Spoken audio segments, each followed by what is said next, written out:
Hello, my name is Julio Diaz. Welcome to Guitar Memories. Today, I have the pleasure to introduce you an amazing guitarist, a classical guitarist, the Fort Worth City. His name is Will Douglas. Will, thank you so much to being here to accept this invitation for the podcast for Guitar Memories. No, thanks for having me. I really appreciate you coming up here to my shop and bringing all your wonderful equipment and taking the time to well see what we have going on here. Okay, today we are on Guitar Studio on Forward. Is his business, and well, Will, can you talk a little bit about yourself, please? Sure. So I'm from Fort Worth originally, born and raised.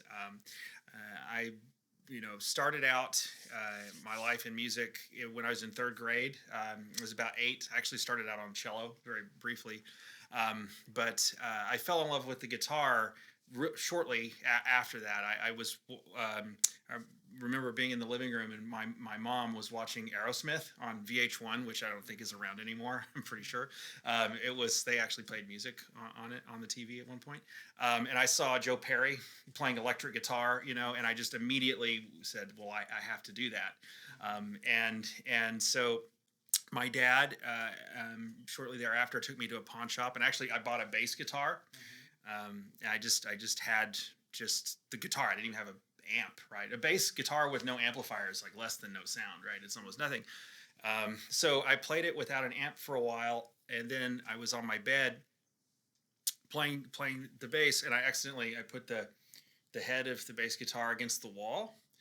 Where the stud was on accident, and I played it, and the wall amplified the bass Oh, guitar. wow. So for a period of time, the wall was my bass amp until I had enough money to buy this cheap. I think it was called a Hondo or something. It's like an intro to a crate amp. It was like not even a crate amp. Also from a pawn shop, and then I saved up some money. You know, raking leaves, mowing lawns, that kind of thing. Got my first acoustic guitar and an Epiphone, bird's eye maple. I just thought it was the coolest thing. It was certainly. I felt it was worth the effort at the time. I grew up playing a lot of blues to start out with. Of course, I'm 42, so I was in the grunge rock era. So I learned a lot of Nirvana. Being from Texas, I learned Toadies really early on, and then I discovered Metallica, Oh, wow. which kind of consumed my musical taste for a long time. And of course, being from Fort Worth, Pantera. If you're anywhere near my age or older and even younger now, and you're from here, I mean this is where they're from, then you had no choice but to be influenced by those guys. And so I was in some bands with friends, and I had one particular band that I was in that was a kind of a metal band, not kind of a metal band, it was a metal band. My buddy Mark Appling, he was the rhythm guitar player and vocalist, and I was the lead guitar player. And he started taking lessons from a guy named Michael Dailey, which happened to be the gentleman who founded this studio. And Michael came here and started the guitar studio in 1983. My buddy Mark came up here. He wanted to just know more about the instrument that he played. It was electric guitar, right? We were both playing LTDs. We were trying to be Metallica. We'd heard of like Randy Rhoads, from Ozzy Osbourne, and he was of course a classical guitar player early on throughout his guitar life he played classical guitar, and so that brought Mark here, and he started to get really good really quickly. But I was supposed to be the lead guitar player, not him. And so I rather than getting too mad about it, I just said, if you can't beat him, join him. And I started taking lessons here also. And we both ended up getting converted, essentially. We both became classical guitar players. Both went to audition for university, I ended up going through all of my doing my bachelor's, master's, and doctorate in guitar performance from the University of North Texas. And my buddy Mark did the same thing, different university. He was at Wesleyan, Texas Wesleyan, where Michael was the professor. And then he went up to New England Conservatory of Music with Elliott Fisk. I went up to there later for a different program. And then he did his doctorate up at the Eastman School of Music in Rochester, New York. And so we both went hardcore classical, right? That was pretty much that was it. I remember sitting here and Michael, who was my best friend. He played this recording of Julian Bream. So you may or may not know that name, Julian Bream. He's one of the most important classical guitar players of the last century, or even, maybe even further back than that. British guitarist, responsible for getting all sorts of composers to compose for the instrument. But he did this recording from a piece from the 19th century by a composer named Mauro Giuliani. Called La Rossiniana No. 1, which was this big sprawling. I mean, it's 15-minute long solo guitar work on a classical acoustic, and I just never heard anything like that in my life. I didn't know a guitar could. It sounded like three dudes. It blew my mind, and so I just instantly was like, well, I have to do that. And so that's kind of when I started that journey up through school. Really good classical guitar instruction. Was really found primarily in the universities now. You can certainly get it elsewhere too, but if you're really trying to get as far as you can, that's the path, no matter what country you live in, really.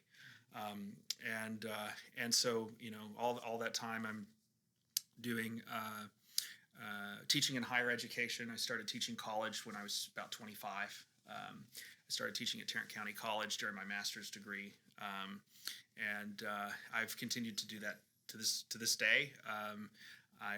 Apart from running the guitar studio, I also teach at Southwestern Baptist, which is also called Texas Baptist College, where I have guitar students there studying guitar from undergraduate, master's students, and doctoral students who I work with. In 2021, I also became the owner of the guitar studio. In 2021, sadly, we lost my friend and mentor, Michael Dailey, to COVID in the pandemic. It was very sudden and very difficult for the community. He was a big figure around here. Everybody knew him. He was really important. It's really sort of the father of classical guitar in Fort Worth. And so that was very tragic and very difficult. And his family very graciously handed the business over to me. And so my wife and I and our business partner, John, have run the business since. We have a lot of students here. We now have two locations. We opened up our second one in Grapevine in October of 2024. I've got 3 instructors that we have employed there. It's run by really talented guitarist Kevin Manderville. He's our artist in residence there. Hilarious, very funny guy, incredible musician. People love him. He and his wife and their two boys live up in Grapevine, so they're a part of that community up there, and I'm just really thrilled to have him. And we're about to announce a 3rd location, but that's a secret. By the time this comes out, maybe I already announce it, but who it is that's running it, where it's going to be, but I can't say yet. And then there's 4 of us instructors here also, so in total there are 7 instructors within the company. And we have a relationship with Altamira Guitars. We're the distributor for all of North America and sometimes South America. We send some guitars to Europe on occasion. But Altamira is one of the big 3 classical guitar makers in the world. And so all of the Altamiras that are made to be sold in this market come to the guitar studio first. And then if individuals or other businesses want to carry those guitars, we send them out. We facilitate their acquiring those guitars. So we've got a bunch here in the shop, as you can see. But in total, we have at any one time as many as 600 plus guitars in our possession. Oh, wow. And we have another place, climate controlled, secret, the guitar lair. And we love them. Hanson Yao is the owner and the main guitar builder, luthier. Wonderful guy, super nice, very talented builder. He's got a great team, Matthew and G, who's in Melbourne, Australia. Really brilliant marketing guy, really fine guitar player too himself. And they're just wonderful people. So apart from the teaching and performing, we also are on the guitar sales and distribution side. So for a teaching, primarily a teaching business, it's kind of unusual.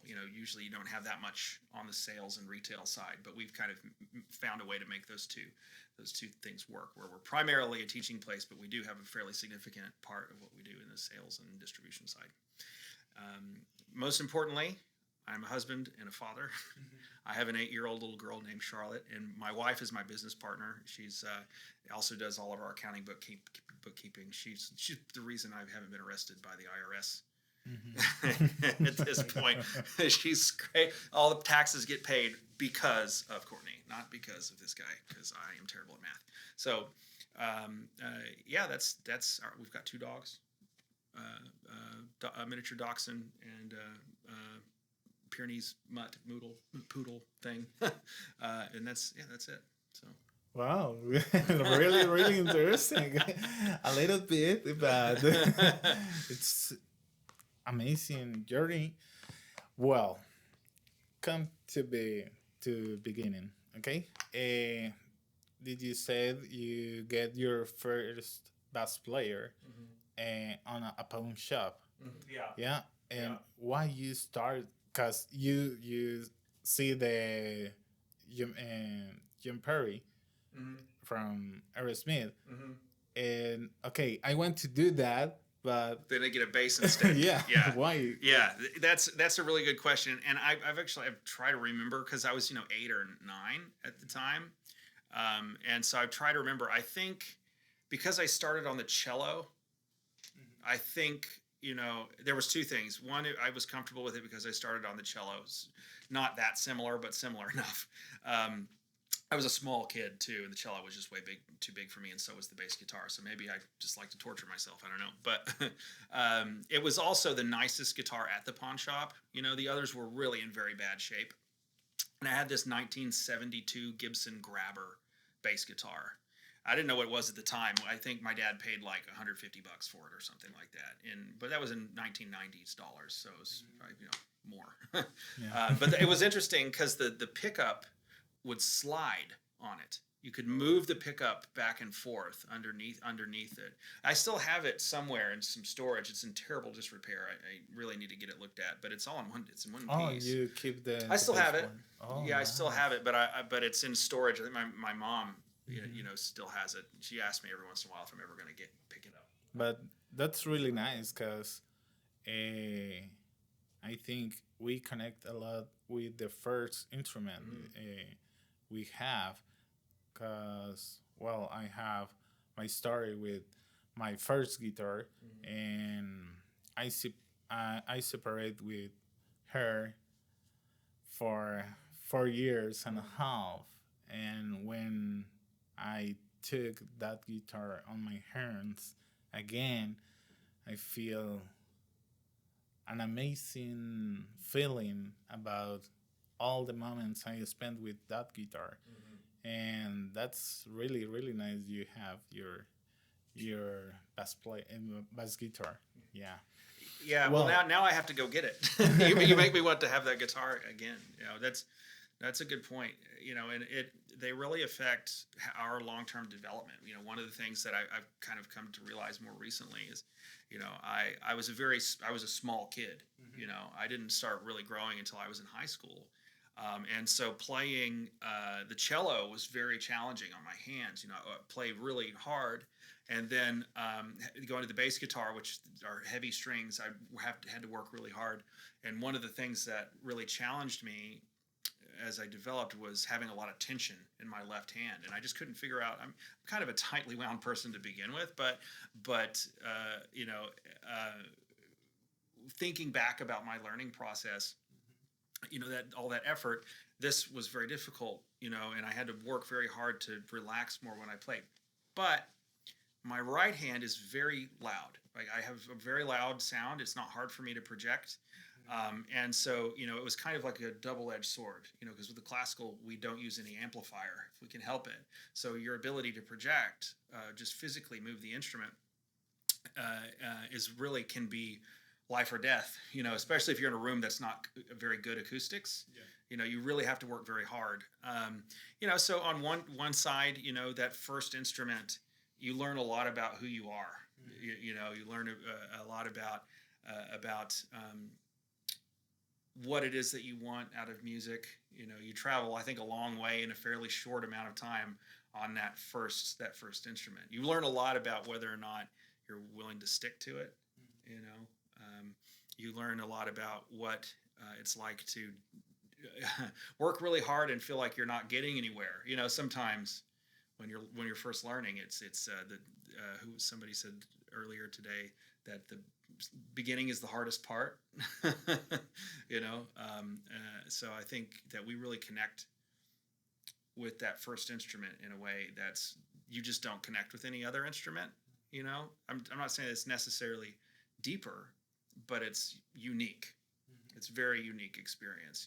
I remember very clearly getting those big blisters, because with bass guitars especially, any guitar you get the blisters at first, I think, but that bass guitar, the big nasty, like big old gross blisters, but still playing, I didn't care. I was like, I'm just going to hurt. Yeah. Okay. When you decide to switch your instrument to bass player and the bass guitar to the guitar, how you switch? Well, I think I liked to play the bass a lot, and with the bass guitar, sadly, I think a lot of times it gets treated like the lesser of two guitars. They really people treat it sometimes like it's guitar on easy mode, but really good bass playing is incredibly difficult. Because especially if you use your fingers, because a lot of the tone and everything is really in your touch, and you have to really work to both make the bass meaningful, and but also not make yourself the center of attention. And so I found that I was working really, really hard, and I had some buddies that I played with in school who liked to play guitar, but they really weren't practicing and that kind of thing. And so there was kind of a gap at the time.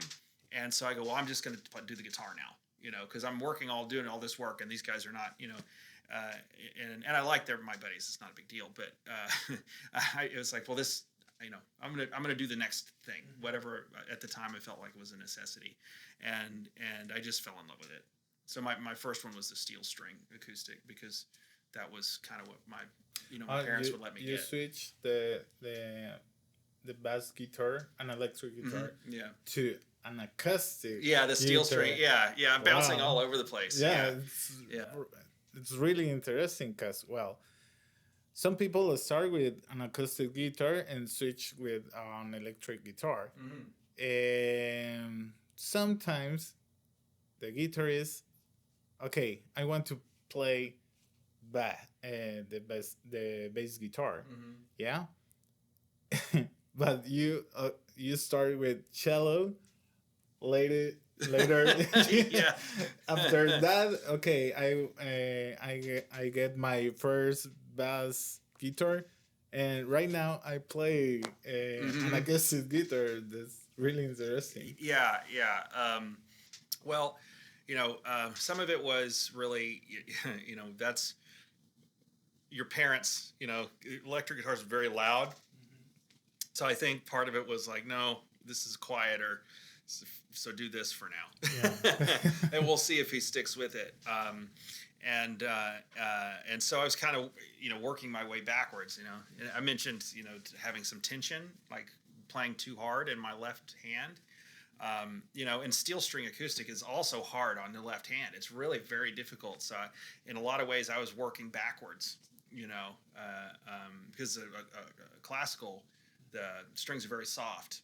You know, they carry a good bit of tension, but the material is flexible. It's very soft and flexible. You know, and then electric guitar strings are really light. You know, those are super super light.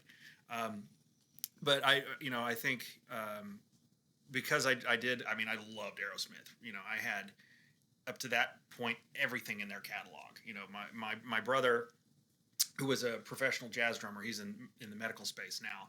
A brilliant musician. You know, he was a big influence on my musical taste, and always really pushing me to practice too. You know, and so he was getting into. He was always a step ahead of me, you know, and especially with heavier music.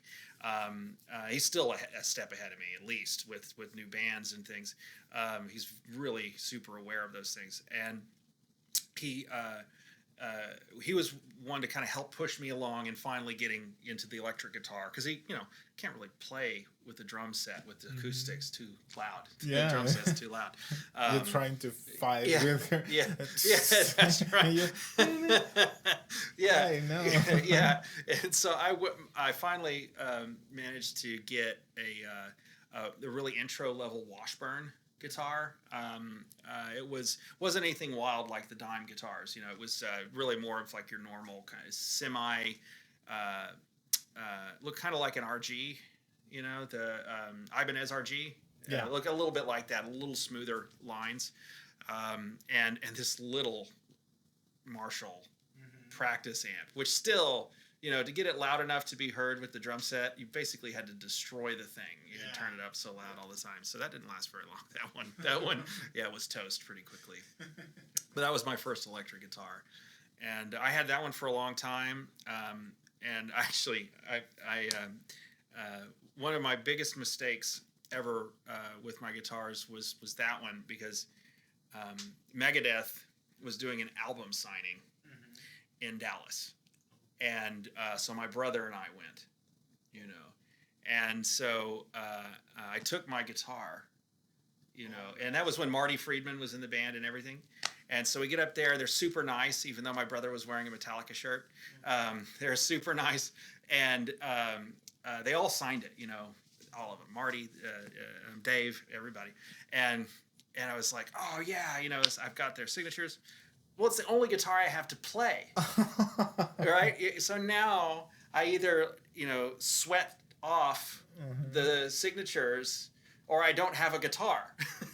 So I sweat off the signatures. They're just gone. You know, there's no evidence of my having ever met those guys, you know, at the Best Buy on Marsh Lane in Dallas. You know, how take care of the the signs and keep and the signatures. I was not smart enough to put anything on the top. No, I just sweat. You know, because we were playing basically in the attic, you know, in Texas heat, so just sweat and no more signatures. But yeah, that was my first electric guitar. But that's cool. That's cool. Well, I played it until it died. So. I prefer the music that just the signs. Yeah, you know. Anyways, I can always play a Megadeth riff, you know. On that. Well, that guitar doesn't exist anymore. It sort of it fell apart. Nice. Right now, I understand how you start with music and your influences. But right now, we are looking an amazing collection for acoustic guitars. When you decide to get deeply on this kind of genre, like, okay, you play classical music, barroco music, and all this kind, because I saw some videos about you, and you are a really great guitarist. And I remember when I was on the college, and I spent a lot of time listen some concerts about the classical guitarists, and that's amazing. What kind of process you start, because you said you study here, and maybe your teachers start to guide you about this road, about this journey? That's a very good question. so I think a lot of the way that we view the guitar broadly, right, whether it's a classical guitar or electric guitar, is through the lens of the music that we love, and so the learning process sometimes for the guitarist can be one of there's a lot of tension because we have a lot of ideas about what the guitar is, right? And culturally, I would say that here, when I was coming up, even the idea of reading music was considered like you're a traitor. You're a sellout or something like that. And the idea of training, there was tension there too. Like you need to be self-taught, and I had my teacher ask me, did I ever copy a riff or learn something off of my favorite song or this kind of thing? And so he was like, well, yeah, of course. He's like, well, you're not self-taught. I didn't stumble out of a cave upon a guitar, and just know how to tune it. I am a product of my influences like everyone else. And we have teachers, whether we can interact with them or not. And so I'd say the first part of my journey with the guitar and getting into the classical guitar was learning that it's okay to not know. It's okay to not know things about the guitar. And so once you kind of, just decide, okay, I'm going to really give this a shot. I want to know what I don't know. I'm going to try to know what I don't know. And so from there, having a really good teacher is important. And it's not just that they play well. They have to communicate well. They have to understand what it's like to begin, and they have to be, I think, especially if you're a teacher, for a living, you have to be someone that people are comfortable being around. You can't be that tough, scary teacher that you hear about, piano teacher with a ruler and smacking on the hands. You can't do that. You just can't do that. And luckily my teachers found the things about me that make me who I am, and helped to pull that out, right, and to help dysfunctions in the hand get out of my way. They're essentially getting me out of my own way, and so when I started studying with Michael, I was really hesitant to read music. It was really hard. I read some cello music in third grade, and I started my first lesson here about a month before my 19th birthday. So a lot of guitar playing happened between the cello and the classical guitar. So finally, I just kind of went, okay, I'm going to really give this a try. And I remember he gave me this set of exercises. It was right hand only stuff, no left hand. And I finally went, okay, I'm going to do this, and it took me about an hour, just open strings to get through all the different combinations.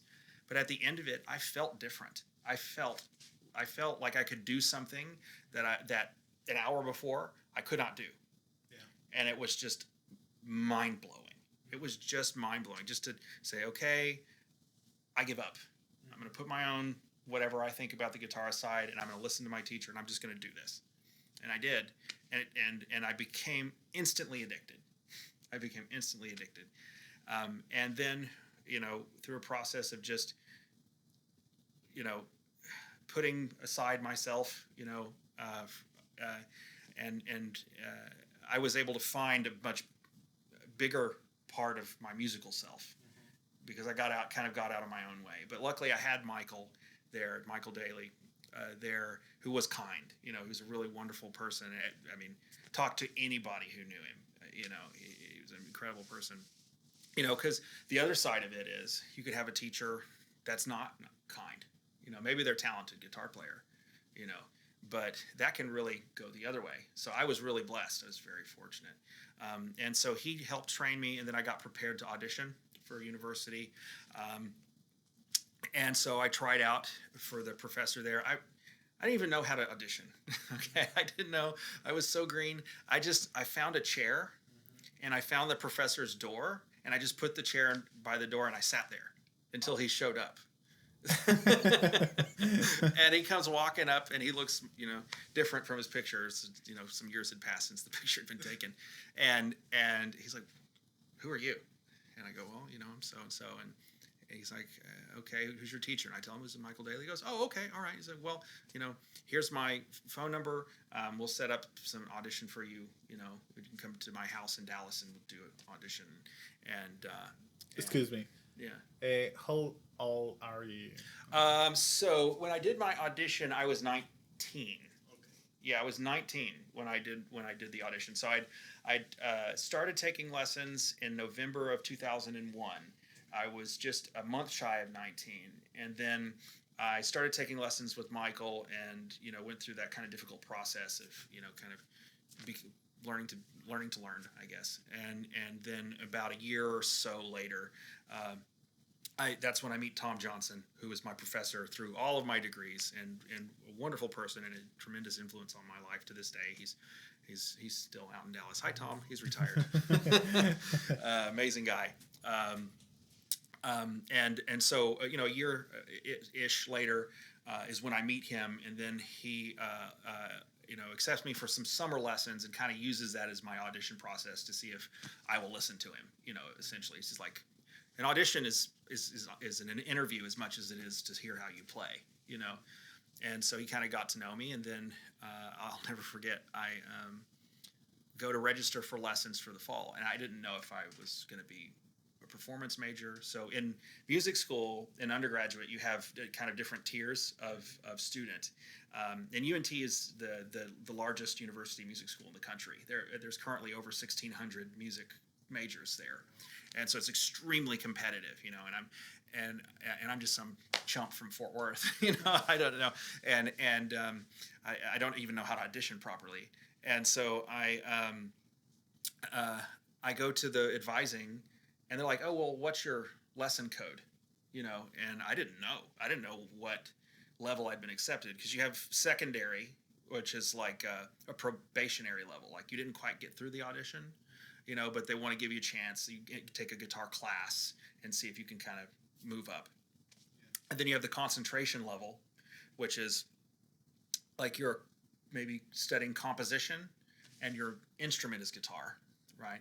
And so, and that you get maybe a half-hour lesson or so, and I think it's only 6 semesters because I think you just do a junior recital. And then there's the tough level, which was the performance level. That's 8 semesters of guitar, 2 recitals.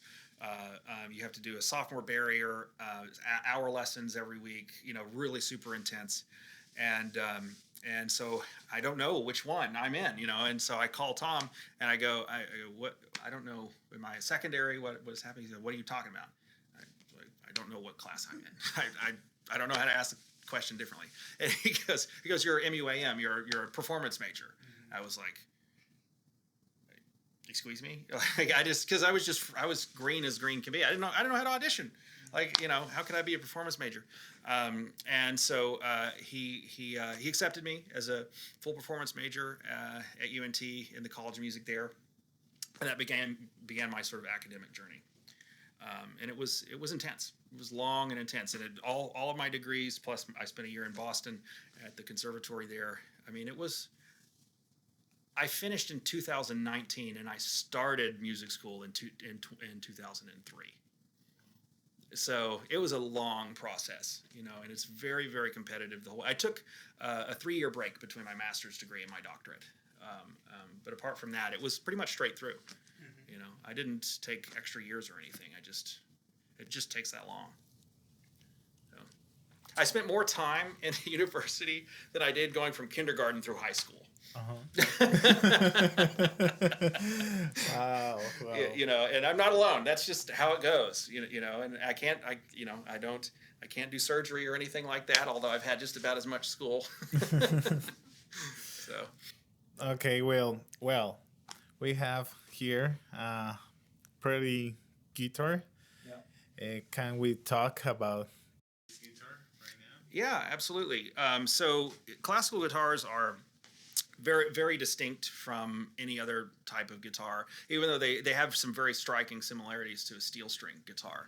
And first of all, the purpose of the instrument is important to understand, as the steel string guitar is primarily, but not exclusively, designed as a kind of an accompanying percussive instrument for accompanying voice and that kind of thing. Now it's used as a solo instrument, and it works very well in that arena as well. But that's not its like primary use, right? Whereas a classical guitar is primarily a solo instrument, right, and to be played unamplified, right? So the way that we play the instrument and the way that they're built is built around the idea of being able to project and to provide clarity. So the way the instrument is designed is fundamentally different in that way.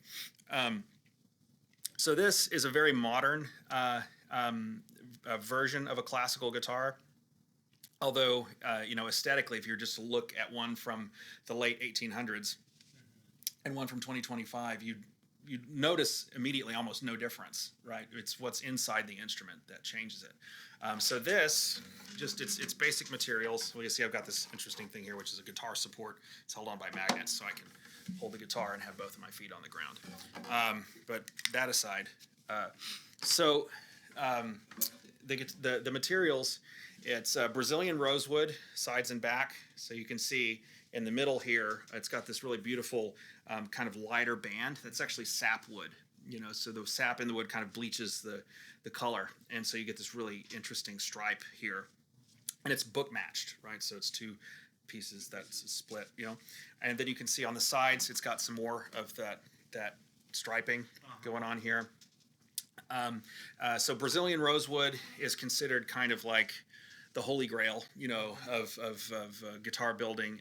And you can't buy a guitar now with Brazilian rosewood. Not new Brazilian rosewood. Yeah, that's the thing. The Brazilian rosewood that you get now has to have been cut down before it was classified as an endangered species. So the timber, has to predate the embargo. Otherwise, you'll end up, the guitar will get confiscated. You'll get a fine. They'll burn it. It's a big problem. In fact, for a time, you had to carry around the paperwork that showed that the wood was cut down at the right time. You don't have to do that anymore when you travel, but before it was a big deal. If you didn't have it, there's a good chance that they would confiscate your guitar. You would get a fine, and they would burn your guitar. Oh, wow. Yeah. I mean, it was no joke. But it's a very beautiful wood. It's very lightweight. It's got kind of a dry quality to it, and so it has sort of a distinctive tone to it. It doesn't aid in the projection of the guitar. The sides and back really have more influence on the tone, really, than how loud it is. The top is actually a double top, so it has two soundboards actually. So it makes for a very loud guitar, because the way a double top works is you have two very thin pieces of wood that on their own, even if they were glued together, if you put the strings on it, the guitar would explode, So in between the two pieces of wood are typically one of two types of material. One is Nomex, which is used to make like fire resistant suits, right?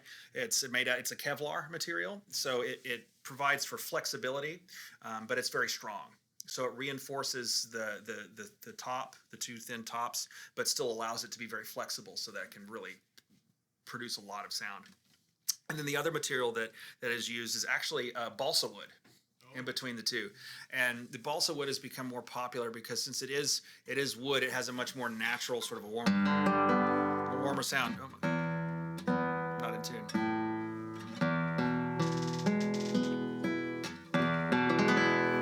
Right, so you do have a nice warm sound, right, with the all wood double top.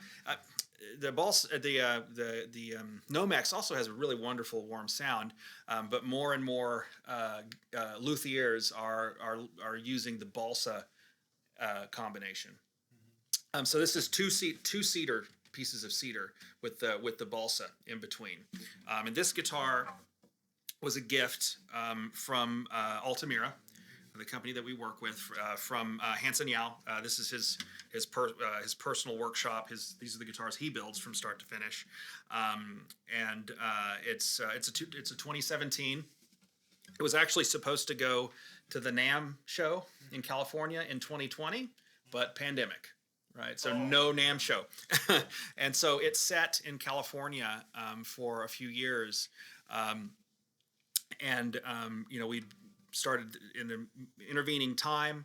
We'd started this relationship with Altamira, and they gave this to really incredible guitar to me as a gift. Then, and it's got some things about it that are fairly distinctive.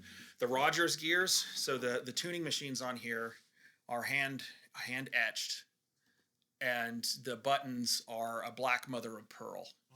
Yeah, and you've got black mother of pearl inset in the gears here, and these gears. So this guitar, the base price on the Hanson N3 model is $9,000, but with the Brazilian rosewood and the Rogers gears, it pushes it more to about 11 or 12,000, which is a lot.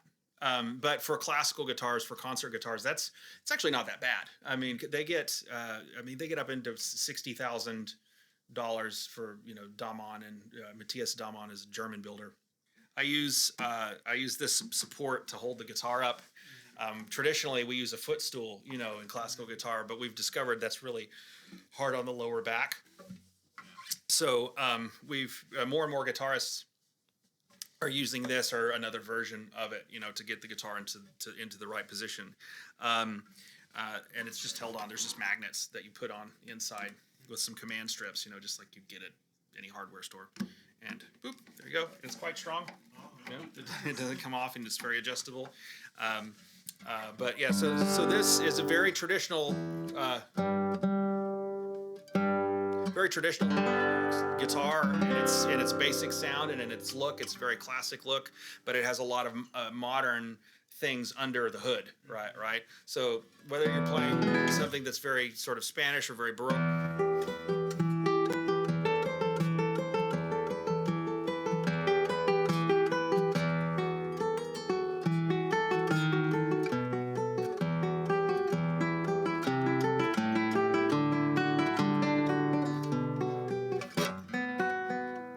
so you get a nice balance in the sound, very clear trebles, really nice sound up high, right? And then really nice warm lows. So this is a really nice modern take on a very classical instrument. And what this one means to me personally, this guitar came at a point in my life recently. I lost my dear friend and mentor, and we inherited the business, and we were going, well, we have to make this business work. We have to. I've got a family. How do we do this? And we started buying guitars like as a dealer to sell, at just the dealer cost, and just selling them. And we sold them quickly, student models, right? Very affordable student model guitars between $350 and $1,800. And prices in between. People love them. And my students love them. Other people's students love them. I loved playing on them. And then we sold more of them. And the company took notice. And they asked us if we wanted to be kind of like a secondary distributor for them in the U.S. We said, well, you just say yes to things like that. Like, I never distributed anything, right? I don't know about shipping guitars. I don't know anything. Invoicing, luckily, my brilliant wife knows how to do invoices and stuff. So, and she was very fast. And they just took notice. She was very fast with the invoicing. We were selling lots of guitars. And then once we started to distribute, we were getting the orders out super fast, right? As soon as they come in, we'd turn them out. And then they took notice of that, and they moved their entire operation to us. So the address for the Altamira in the United States is this address. So if you want to get a hold of them, you send mail here, So as the relationship sort of blossomed, they gave me this guitar as a gift. And so this guitar became kind of a symbol of it's sort of like it's going to be okay. Like the captain of the ship here is no longer with us, but everything's going to be okay, and so that's what this guitar means to me personally. It symbolizes a new phase in my life, and so yeah, I mean, I love it. It's great. Thank you for sharing that with us.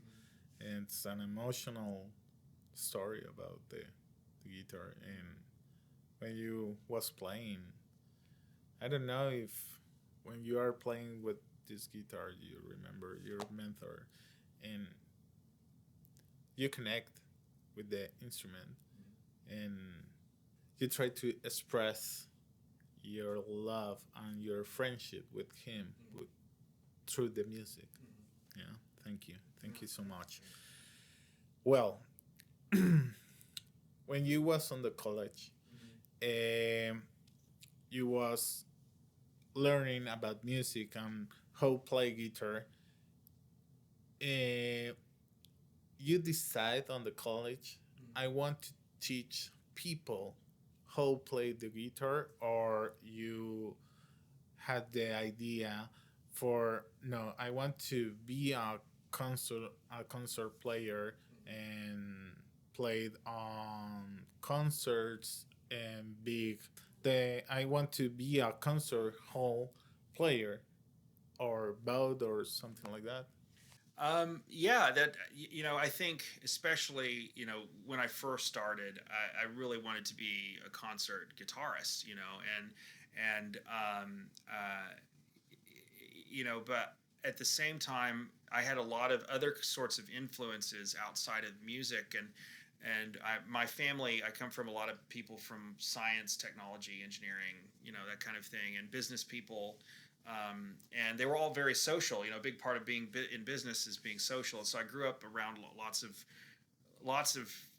adults. When I was a kid, we were always in rooms full of adults all the time, and I loved to socialize, in that way, and to get to know. And as I came up as studying concert guitar and going to guitar festivals, and both here in the States, and I did a couple in Germany that were really influential on my development.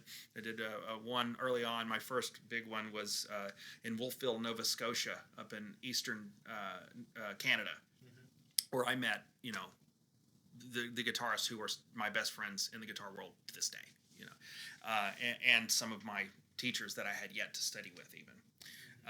And I loved the energy of not just playing guitar, but of helping each other. Like how do we create a community of guitar players that other people want to be a part of? I learned how funny the guitarists, how great of a sense of humor, because we classical guitarists spend a ton of time by ourselves, right? We are a solo instrument. As soon as we get around other classical guitarists, we're like, hey, it's like, we're so excited because we just spend so much time by ourselves, and I just loved that, and I love that energy, and so my focus very quickly went from I want to do concerts to I want to do a guitar society, and then teaching and doing like outreach at public schools and those sorts of things, and so it became more focused on that kind of thing, and I knew I wanted to be a part of the guitar in a way that I can best do it. Concert playing is extremely competitive. The level of the guitar players, especially young kids, the level that these monsters play at today is unreal. It is unreal. The way I see these youth competitions, I'm going, this is the way master students played when I was, coming through school. And so I go, okay, well, what is it? How can I be useful? With the skills that God gave me, and so that's really where the focus ended up. It started out, I want to be a concert artist and practicing until my fingers fell off, and then very quickly I learned that I enjoyed teaching. I seemed to have some facility with that, and then the community side it made me feel good. Like it made me feel like myself, you know, and so that's really where I ended up. So yeah, concert to begin with. Nice. Can we talk about another guitar? Yeah, absolutely, absolutely. Yeah, Sure. go grab it.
So that was a little piece by Francisco Tarrega, and the reason I chose to play that one is because of this particular guitar. Um, uh, that piece was one of the first pieces I learned for guitar. It's Adelita, is the name of it. And a lot of guitarists, it's one of the first pieces they learn. Um, and it was taught to be by me by Michael Dailey, who was the first owner of this guitar. So this guitar, when he passed, I was gifted to me by his children, which was well, it's still kind of hard to talk about. It's very emotional experience, and it was his most prized possession. He flew to Madrid and actually had to play for Jose Ramirez to get him to agree to build it for him. And so he flew there after his Michael's teacher at the time, Miguel Bernal, and I believe that was in Phoenix, Arizona, said that it's what he needs to do. And so he did. And then he had to fly back again when it was done being built to get it. So he had to make 2 trips to Spain to acquire the guitar. It is a product of its time. It's a bit difficult to play because it has a few things about it that you really don't see much anymore. One is the scale length. So the distance between the nut here and the saddle, where the string comes over the white bit of bone here, is 664 millimeters, which is very long. It's very long, and so it makes the frets quite wide. And so you really have to stretch. The standard is 650 millimeters, and then now guitars are very commonly 640 millimeters, right? So they're much easier on the left hand to play. And the reason they did that, because these guitars were very stout. And so you had to really push, and you had to have very heavy strings to get sound out of them. These guitars don't want to give up really loud sound.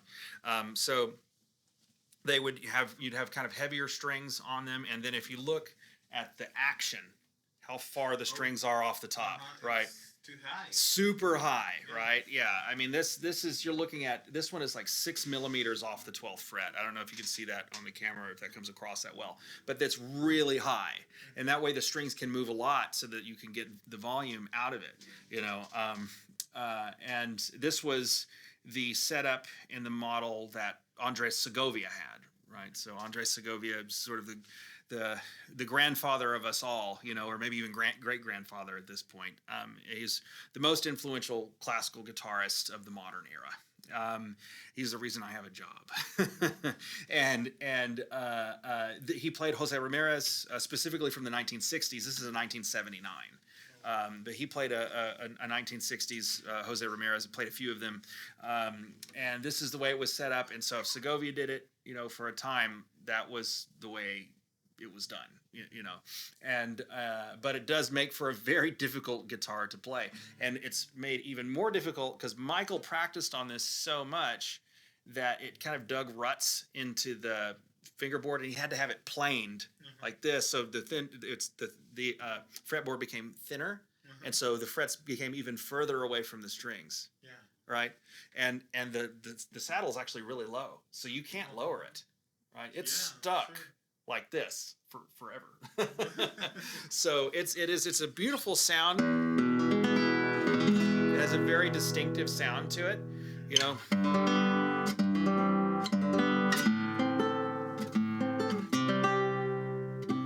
Right, really nice sound.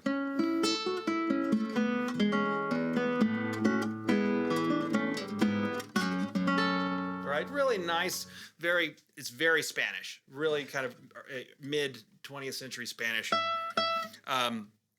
Interestingly, though, it's the quietest concert guitar I own. A couple of reasons: it's older tech, it's an older build, and as guitars get older, after a certain point, they start to get quieter. They'll continue to, their tone it'll change and evolve over time, but they will start to diminish in their volume over time. So this guitar is 46 years old now, and so it's started to get a little quiet in its older age.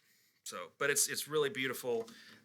It's Spanish cedar top, which Ramirez actually at this time was putting some tint in the finish, so that's why it's so cherry colored, right? Because the finish has got a coloring in it. It's a very tightly grained Brazilian rosewood on the sides and back here. So again, Brazilian rosewood. But this is from the 70s when they had more of the really consistent grain that was in stock. It's a little more stable wood. So you can't find straight grain Brazilian like this really anymore. It's all been used up. And Spanish cedar neck. Really, really fine guitar, and very personally, very dear to me. It was Michael played on this guitar exclusively from the moment it was completed till the moment he left the earth. And I watched him. He taught every lesson I ever had with him on this guitar. We all admired it, from the moment we started studying with him. And when I see it, I just can't believe what I'm looking at. It doesn't matter that it's Jose Ramirez. It doesn't matter, what a price it might have. What matters is what happened when the guitar was in the room. And it was a part of his identity. Everything from the case, which was this ridiculously heavy Royer case, right? It was like a metal tank. It was so heavy. I carried one of those cases, across Germany, and I have back problems still from it. But he was a big, tall 6'3" guy, and he would take it into the grocery store and put it in the grocery cart with a big case like this, and it was just a part of his identity. And so I think that more than any guitar that I own, I have sentiment with this guitar. I don't play it much because I don't want it to, I don't want anything bad to befall it, but also it's hard to play. But it has a tremendous amount of sentiment attached to it. If I would not have met Michael Dailey, I don't know what I would be doing, honestly, with my life. And so this guitar symbolizes finding out who I am. It symbolizes trying my best to be the best teacher that I can be, and living up to a really big, he didn't wear shoes, he wore sandals, a really big pair of sandals to fill, because he meant a tremendous amount to the community here. And, if you don't take that seriously, if I don't take that seriously, then this guitar will not continue to mean what it means. And the studio will not continue to mean what it means. So the guitar is a symbol of being at the guitar studio, of being a student, of being a performer, being a dad. He was a father. There was just a lot that is attached to this guitar in terms of of just the meaning of being here at the guitar studio and what the guitar studio is. Yeah. So Mm, really nice philosophy. You have a really big connection with your instruments, because yeah, I have some kind of connection with my guitars, but it's not just of you. It's with your mentor, but uh, you talk about not just the music or how play the guitar. It's about the life, because you said, okay, take that seriously. If you want to be a good player and a good father, a good husband, that's really, really nice. Because some teachers, it's just okay. You can learn that technique, and you can learn that songs, but with you have that kind of connection with a teacher, make makes your learning better and easier, because you have that kind of connection for a lot of years. That's an amazing story. Well, when do you remember your first student, when you start, okay, right now I'm a teacher, and okay, nice to meet you, my name is Will. I will be your teacher. yeah, Do you remember that experience? yeah, I do. A bit. It was kind of a blur because I remember being really nervous about it, and I don't even know that that student really ended up. No, I remember who it was actually, and he was a very nice man. He was a professor, a law professor at Texas Wesleyan Law School downtown, and he didn't last very long as a student, and it's likely due to my my being really new at teaching, and I'm sure I was just really nervous. But he was very gracious, and I really remember my first bits of teaching through seeing my students start teaching a little better, because I have one of my master's students, one of my doctoral students teach here, and then also so that's Scott Stice. Hi, Scott. Is my master's student. Matthew Nizer is my doctoral student. Hi, Matthew. And then Jose Andrade, who's about to start his master's degree up at North Texas. They all teach here, and we all kind of go through this process. And I don't think they'll mind me telling the story, because I had the same story, and I watched all three of them go through this, where you have somebody come in. It's like, what do I say? What is the first thing that what do I do? It's like, how do you begin, and so now when we work together, when I'm helping someone start, we do a mock first lesson. I go, well, what is the first thing you're going to say? And they go, because of course you go, I go, everyone's going to go,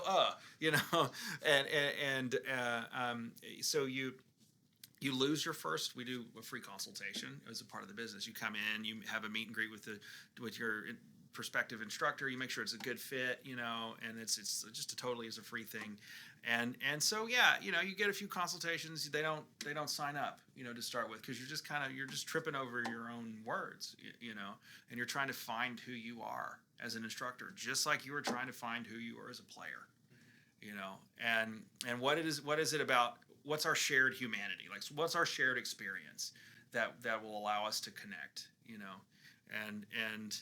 So what I learned is that people like to open up about who they are. If you treat your first consultation like an interview of that person, you don't talk about all your own accomplishments and everything, but you let them tell you why they're there. Why they're here, what are their goals? What do they love about music? What made them interested in the guitar to begin with?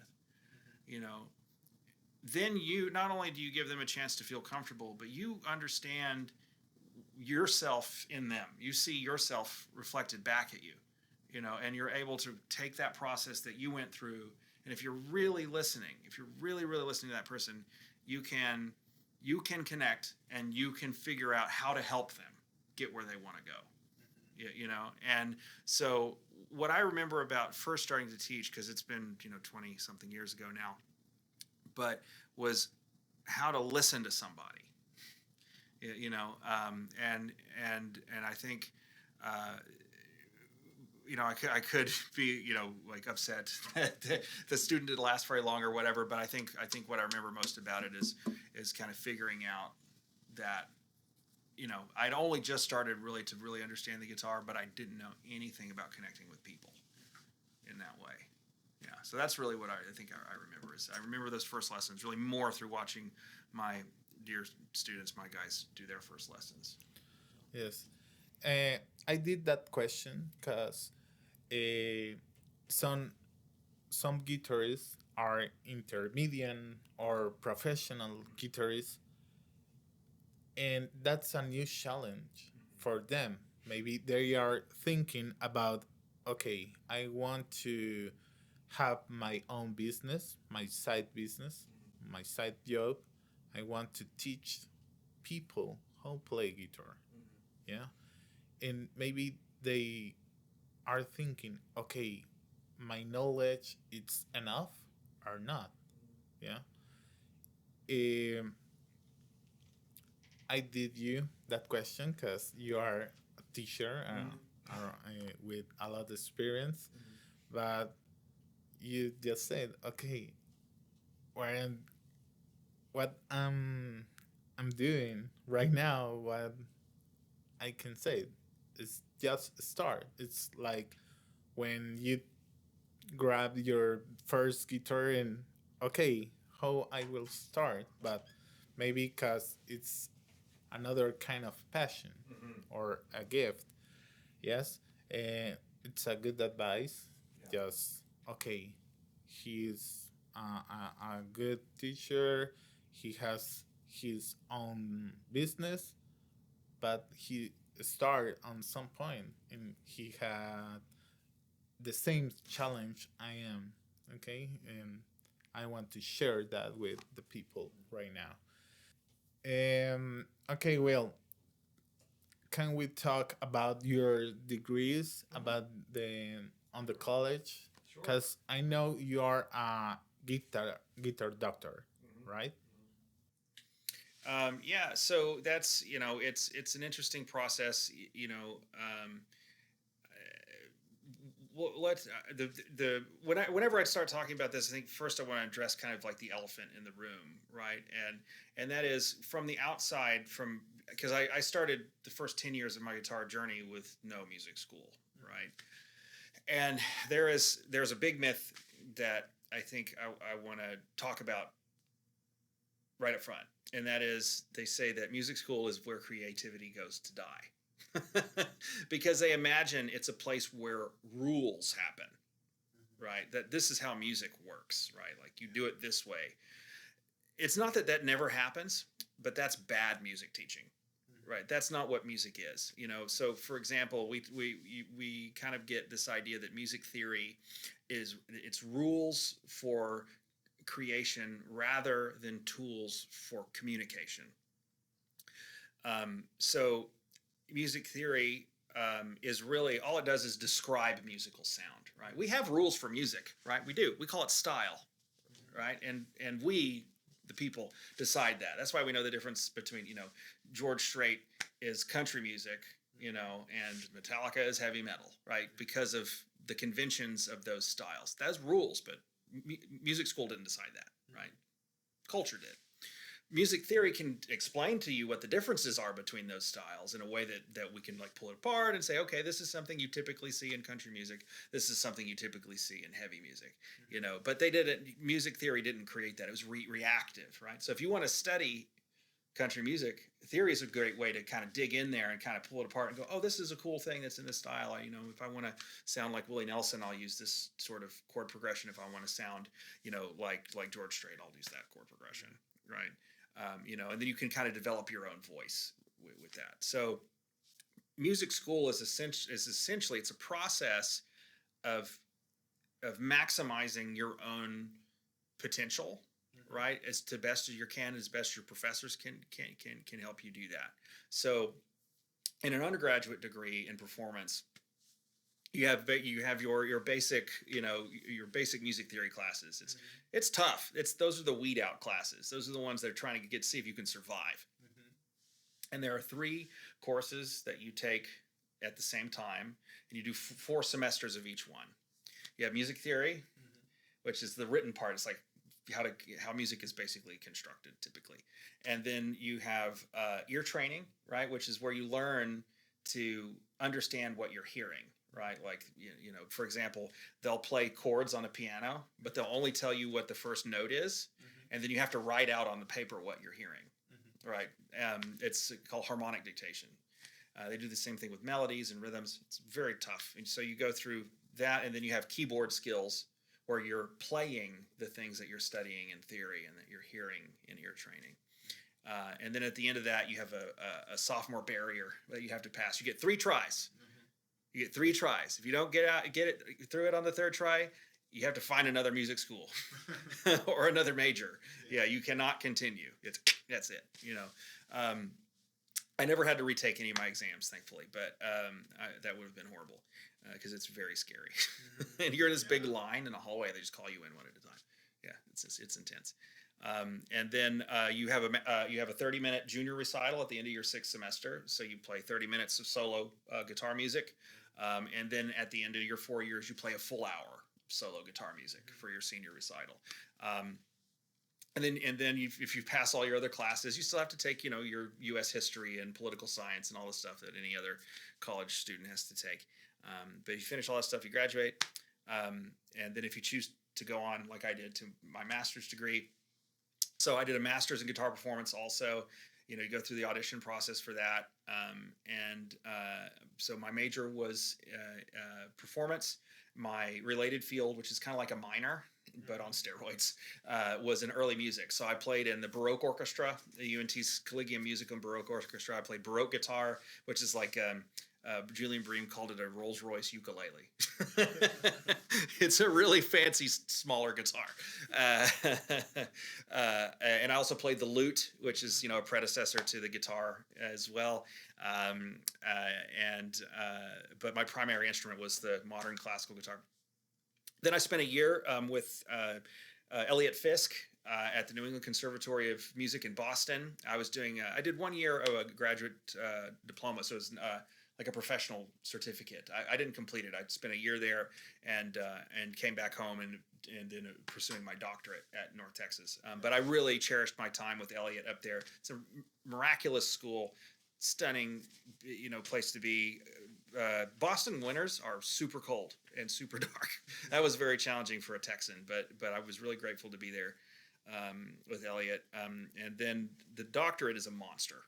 That is a monster degree. So you have to do 4 recitals, all of them an hour, right? One of them is a lecture recital where you're playing and you give a lecture on your dissertation subject, and then you're playing the material also.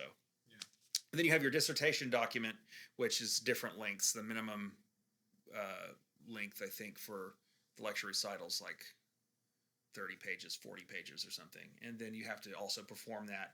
And then once you do that, they take you back in a room with these professors, and you have to do what's called a defense, where they sit there and they try to tear your document apart and you have to defend it. And it is intense. It is intense. And I remember actually it got so tense in there at one point that the professors started arguing amongst each other, and I was just watching.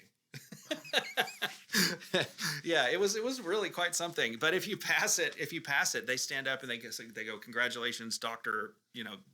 Douglas.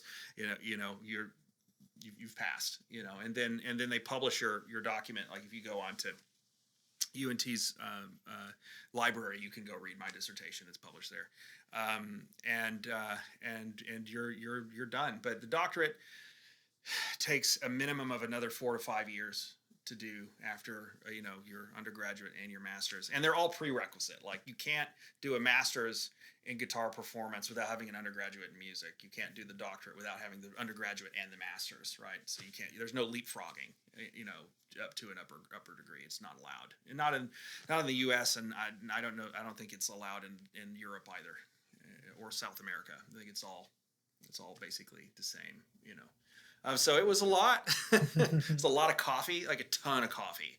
I still drink so much coffee. I've had a lot of coffee today. I wouldn't trade it for anything in the world. I would also never do it again. It was really a lot. So, but yeah, it was great. My professors, I had very overwhelmingly amazingly supportive professors who were brilliantly talented people who could have easily just been concert artists or whatever, but they had a passion for teaching, and it took a lot of time. My wife and I had our little girl while I was still working on my doctorate. I was two years out from graduating, and I remember one of my professors, Warren Henry, Dr. Henry. I showed up after Courtney had gotten out of the hospital and everything, and we got settled. I came to class, and he had this world's greatest dad mug there for me. I just have it on my desk at work at the college, I remember I had in undergrad, I had my ACL repaired. I had to do rehab and everything, and my professor would come and get my stuff for me, and carry it because I was on the crutches. It was you don't get far without help. And so that I'd say, apart from all the work, that it takes to do all the recitals and studying and everything, I learned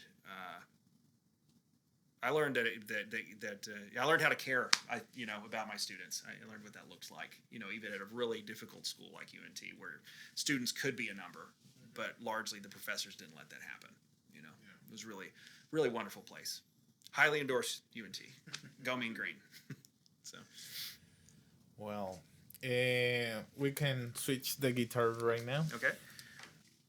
All right. So this guitar, this isn't actually my guitar, but I have a guitar by this builder, Aaron Ringo, who's a really good friend of mine. He's a builder here he lives in Weatherford, Texas, just down the road. But he's a really just a genius builder. And a really dear friend of mine, and this is one of his very fine guitars. It's also a double top. This one was built for a mutual friend of ours,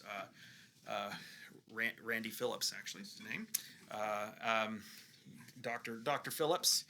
Gorgeous quilted maple on the back and sides, and a double top spruce double top with cedar on the inside. So two different woods for the top. Really lovely, very kind of sort of pillowy sound.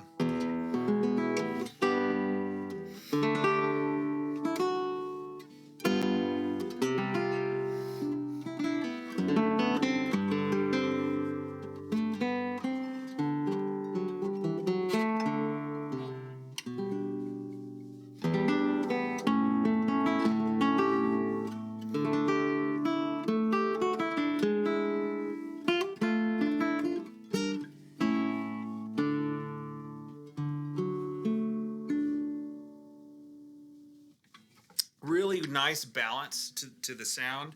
This is a very modern build, and Aaron is this one is a Nomex double top. It has the Kevlar material in between it, the two tops. He's now doing them with the balsa. But this one was kind of called his muse for his more recent builds. It's just beautiful, like just really cool. Like there's all this kind of you can see the sort of bear clawing in the sort of crackling look in the top here, which is just natural, right? And I love that. I think it's what is that, walnut maybe I don't recall, in the inside of the rosette. He's doing a mosaic rosette now. And this beautiful antique-looking tuners here. These are Alessi custom tuners. Those are gold and sterling silver. Yeah. Stunning, like really, really beautiful work. And then you can see the inlay on the top here, and the flamed maple neck on the back.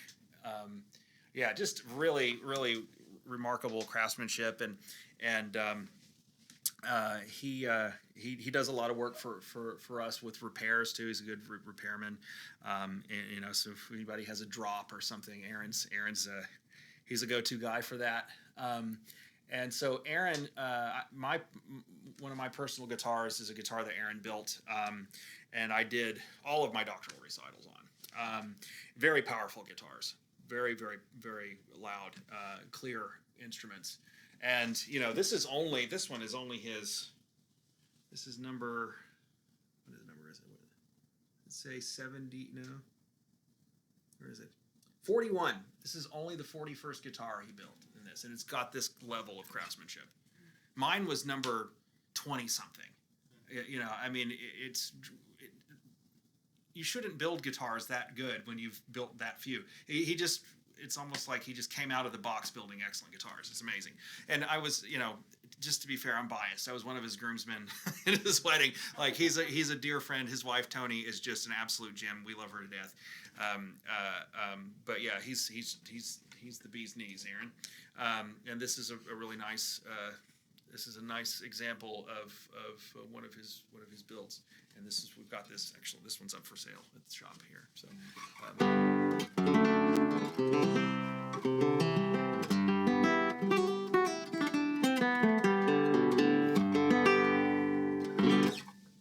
Nice, really nice. I can grab another if you like, unless you have a question. I like the swirl at the top, or the swirl. Oh, here? Yeah. Yeah. Cool. Isn't that neat? The markings here. Yeah, that's just natural in the wood. Yeah. Just sort of crackles like that. I can see the bear claws on the side more. Oh yeah. So it's interesting. So we have quilted maple on the back. So it looks like quilting, right? Yeah. And then we have flamed maple on the sides. That's that striping like that. Flamed Spanish cedar on the neck, which is really not common, right? You rarely see that kind of flaming on a cedar like that. And then this beautiful quilting up here in the head stock up here. It looks like stone. Yeah, I know. I told Aaron it looks like French antique furniture. Totally. What's the build time? The build time. So Aaron's got a wait list, but I think start to finish, once he gets your guitar started, it can take 4 to 6 months. Because he usually builds them in batches of like 3 or 4, and they're something like it's at least 150 some odd man hours per instrument, and he's the only builder in the shop. It's just him. Cool. It's just him. He's got talent. Yeah, it's just him. And your top end luthiers, that's really, most of them work that way. Like Hanson, like the N3 that I started out with, that's his guitar that he builds. And every country has, their luthiers that are known. Aaron is a known luthier in the States. He just went to the GFA this year, which is the big guitar convention. And this year it was in Louisville, Kentucky, and he sold every guitar he had. and so now he's got to build a bunch more guitars, which I'm sure he loves doing. So no big deal there. But yeah, It's a pretty guitar, and it sounds well. In my experience, when you use maple guitar, it's bright. Mm-hmm. The sound is bright for this this guitar Yeah. compares to the another two. Then the sound is amazing. Yeah, it is. Maple does tend to have this kind of like breathy, kind of bright sound to it. The basses tend to be sort of pillowy. Sounds kind of has sort of a bloom to the sound, but then the trebles get pretty bright.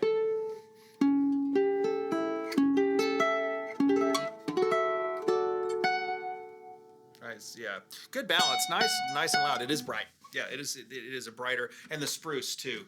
Is also pretty bright wood. And I get it. I get that is you when you are using your left stand,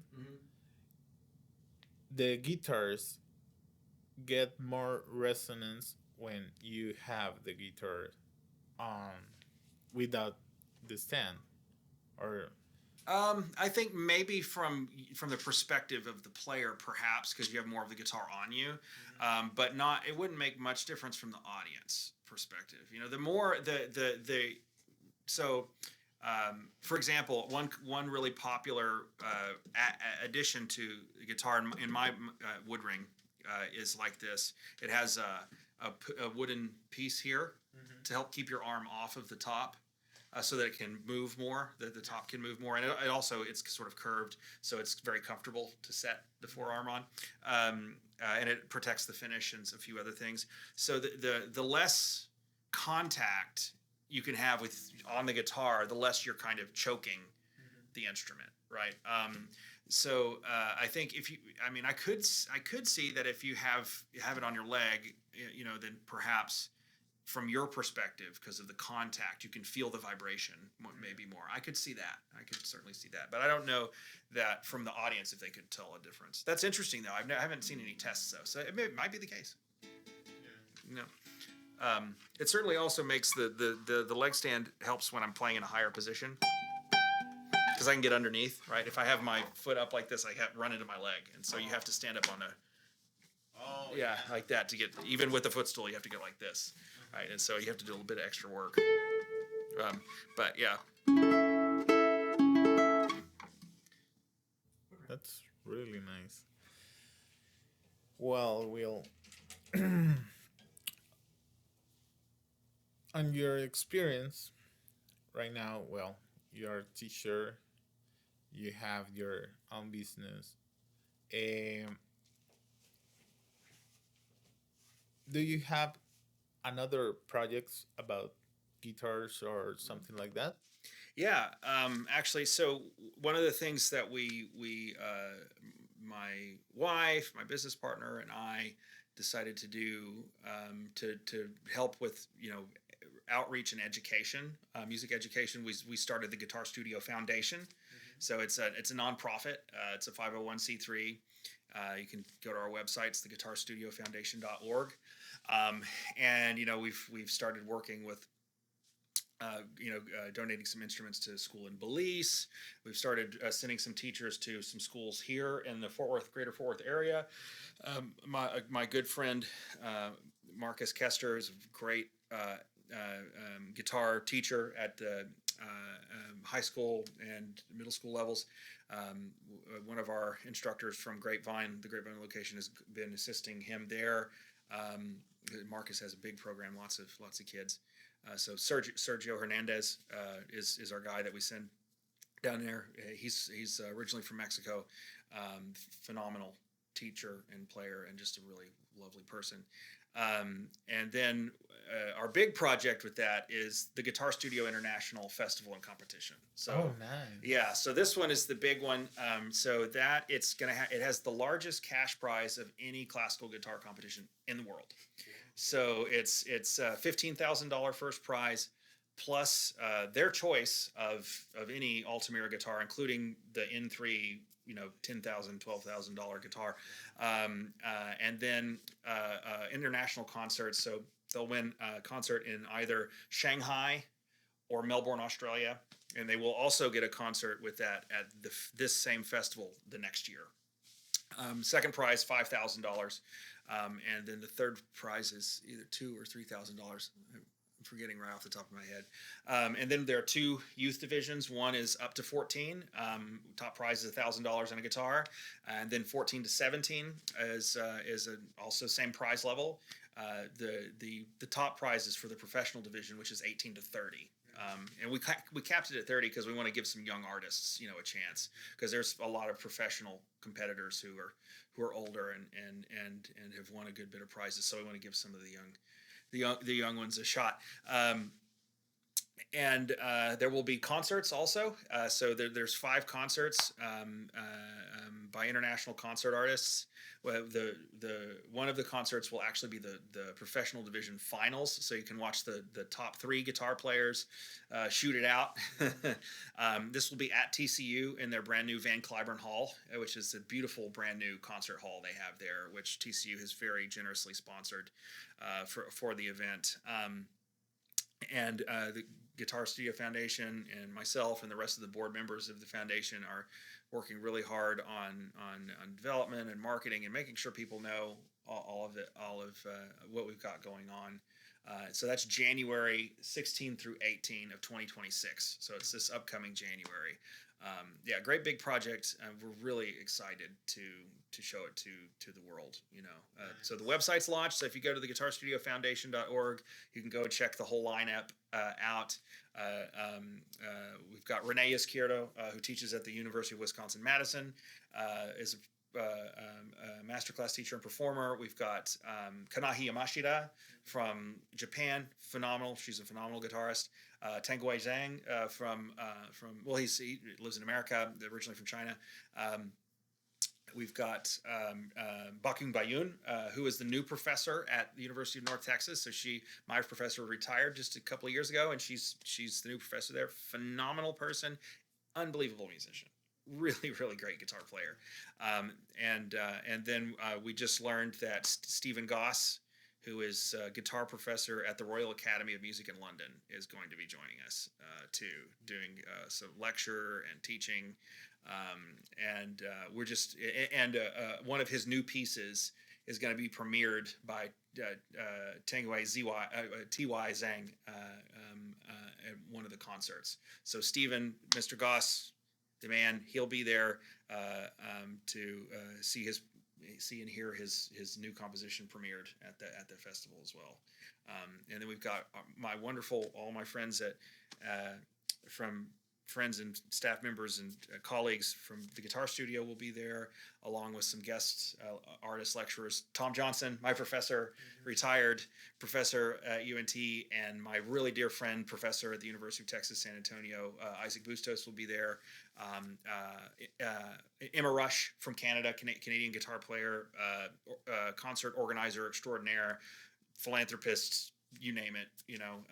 We've been friends for a very long time. She's coming down to assist as well. But kind of heading everything up will be my business partner, president of the organization, John Souter, wonderful guy. My wife, Courtney, making sure everything's on track, and then me. I'll be there. Nice. Doing some emceeing and that kind of thing. So. I hope everything gonna be okay with that project. It's an amazing project. Thank you. And if you guys you are watching that video and you want to participate on that competition, just practice and get ready to. And I hope you have your event successful. I have the idea for the podcast. It's including do some video blogs about the events through the scene. Yeah, because I don't want to be rude. Just I hope to be there doing a video blog before. Please, yeah, but we'd love to have you there, and actually, the event is designed not just for competitors. It's designed as a community event. The workshops and master classes are open to everyone, and you can, even if you're just starting out at the guitar and you're wanting to see what classical guitar is all about, there are different ways to participate. You can just go and watch the classes, or you can go and actually bring your guitar. There's different levels and things. So whatever your comfort level is, whether you're coming to do, if you wanted to come and participate and make that a part of your vlog, we want it to be. I believe the guitar is for everyone. Everyone that is with the Guitar Studio, we believe the guitar is for everyone, and this festival has to be for everyone. It's not just for the competitors, right? It's not just for the concert artists. It's not just for people who want to come watch one concert. It's for all of those things, right? It's all of those things in one place. And we hope it's a benefit. There's going to be a vendors expo, so if you want to just come and check out some really fine handmade custom guitars, and just oogle guitars for a weekend, we got that too. Nice, so yeah, absolutely. Yeah. Okay. We will be there doing a video blog. Excellent. That's amazing. An amazing project. Because the Guitar Memories vision, it's not just a know about the different guitarists. It's about inspiration. Because some guitarists are stuck with, because they are not a professional guitarist. And okay, I just live. But they use the guitar like therapy. It's like some people like to drive car or playing bowling or something like that. But I do we barbecue. have, but we have that romance with this instrument and get us peace and love and life. Yeah. But sometimes we we tell with um with ourselves like, oh, I am a bad guitarist and I don't want to play anymore. But that kind of stories um are telling, okay, the process it's not easy, but if you keep concentrate, you you will keep growing up and growing up.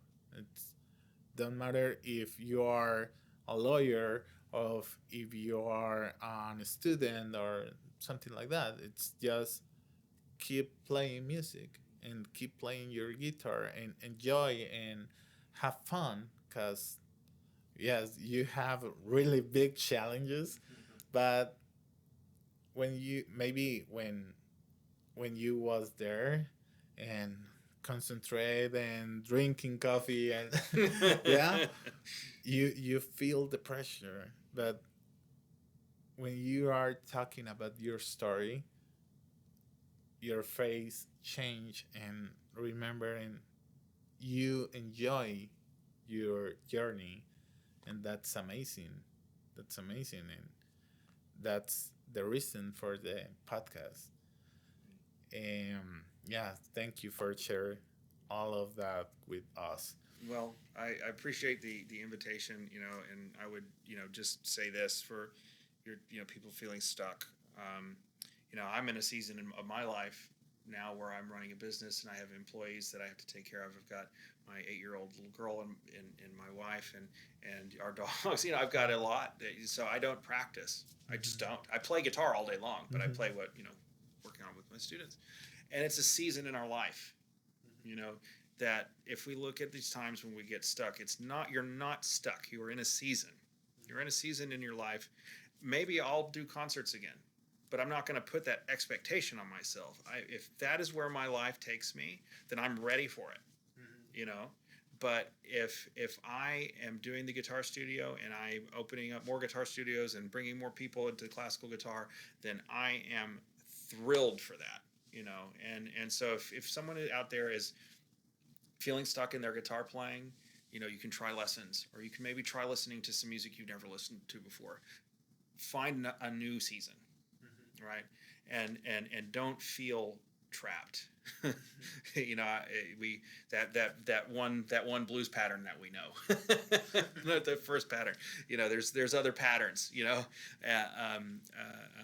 But I hope that whatever it is, I admire what you're doing with this podcast. It's we think we get really into one way of thinking about what the guitar is, and not really what the experience is that brings us to the guitar. And I think that's what really makes guitar worth playing and listening to. So appreciate it. Okay. Do you want to talk about some special guitars right now? Sure. So I've got some unique kind of historical guitars here. We'll start with this one here on the.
So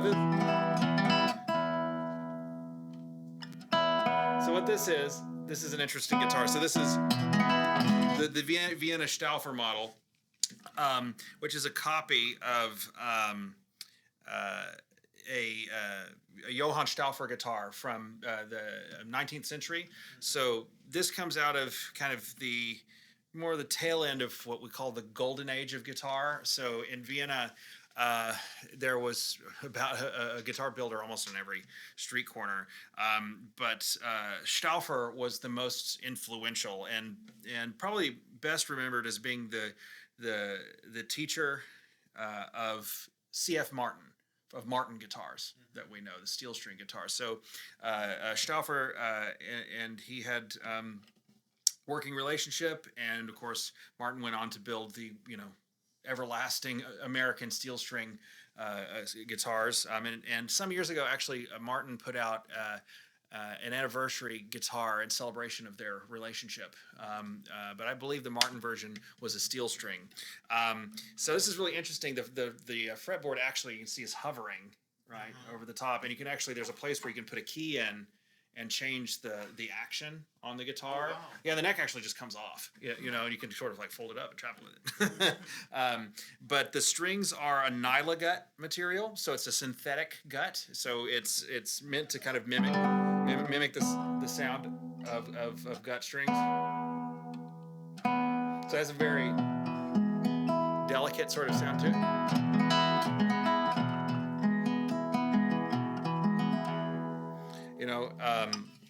Surprisingly loud for its size.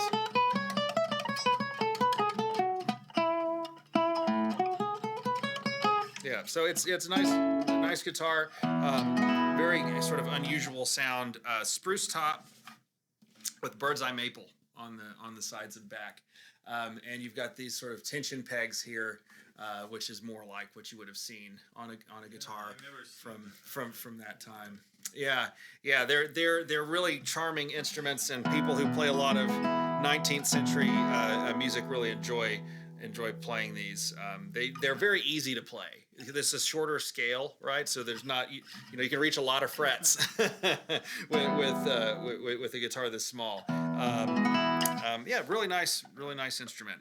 So this once you get to the end of this guitar's lifespan, though, we get to what they call the dark ages of the guitar. So once you have the birth of the kind of European middle class and the process of mass manufacturing pianos to where they were affordable and people were able to buy printed music, the piano's popularity just took off. You have a lot of music written for piano and voice, so people were playing and singing this in the home, and that's like, that's what they were doing at their parties. And these guitars were much quieter. They really couldn't compete with the modernized piano, and so they started to fall out of favor, right? And that's where this next guitar comes in, right? So Antonio de Torres revolutionized the guitar. It's a larger instrument, right? It's much more like a modern guitar. He also invented the fan bracing system. So you end up with a guitar that's much louder in sound. It has more sustain. It's got a much warmer sound tone to it.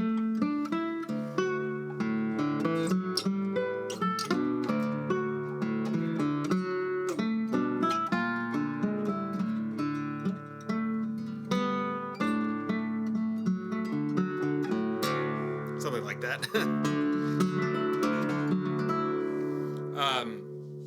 So you get this really beautiful sounding instrument that's got a very sort of lyrical quality to it.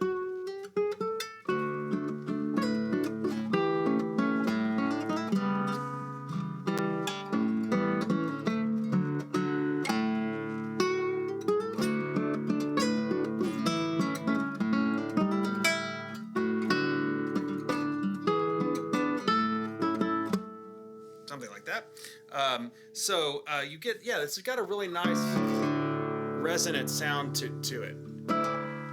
And our very first hero of the modern guitar, Francisco Tarrega, who I played a piece of his on the Ramirez, this is a copy of one of his personal Torres guitars. So if you've got a nice spruce top here and then a split back, right? So we've got, in this case, we've got Indian rosewood, and I believe this is Madagascar and Indian, and then your sort of more traditional ebony fretboard, Spanish cedar neck. And even though it's a very old style, this is from, it's an 1888 copy. It's got a nice big sound on it, and if you notice, it's thinner too than the other, right? So it's just not a particularly big guitar at all.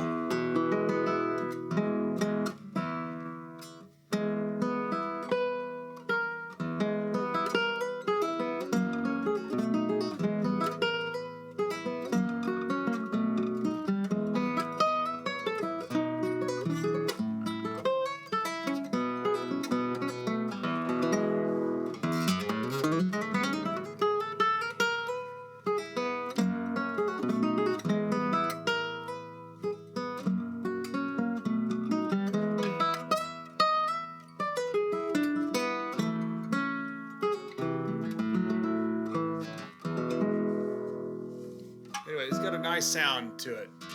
It's pretty easy to play too. It's a very sort of soft to the touch.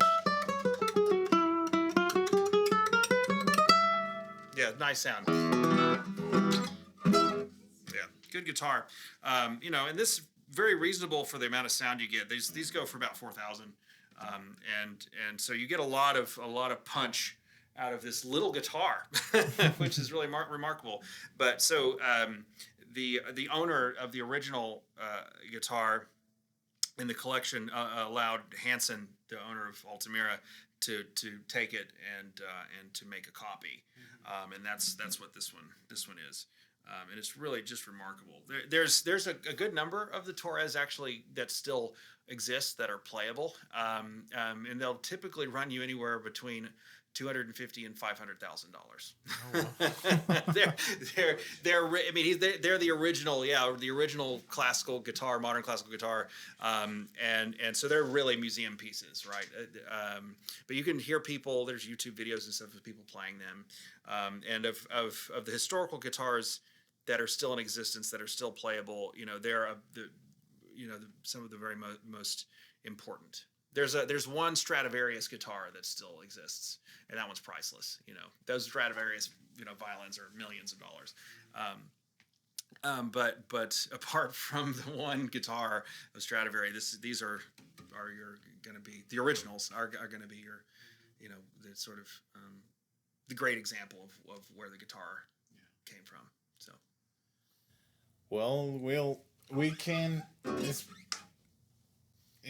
keep talking about guitars, because you have a lot of guitars. Maybe we can do on the future another episode, because I know you have some electric guitars. Mm-hmm. Yeah, I do. I got some. And maybe in the future we can do a second episode about you and your journey.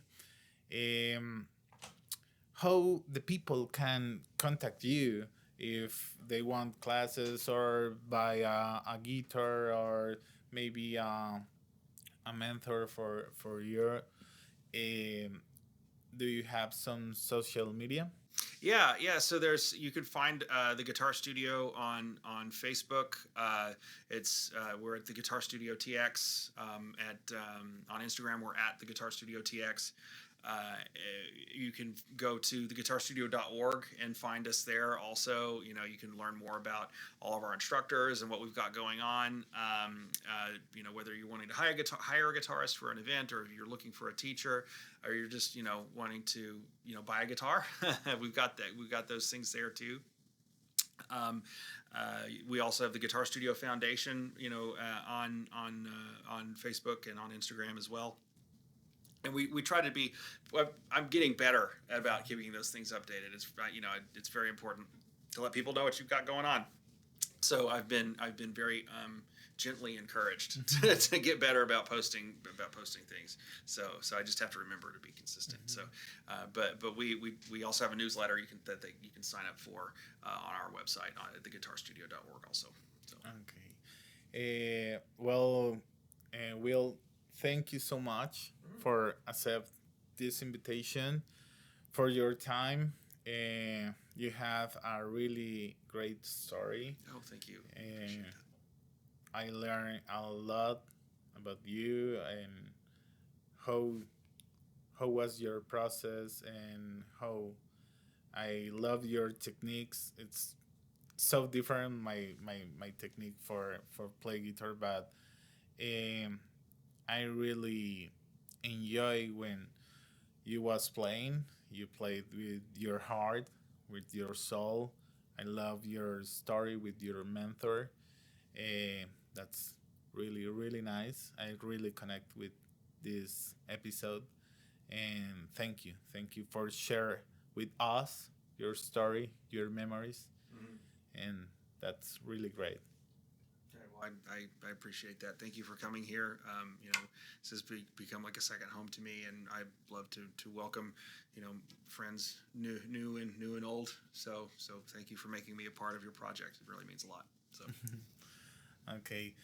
Well, guys, thank you for watching us. This is Guitar Memories. Subscribe, comment, and don't miss the next episode with another amazing guitarist. Thank you. I'm Julio Diaz. Thank you, Will.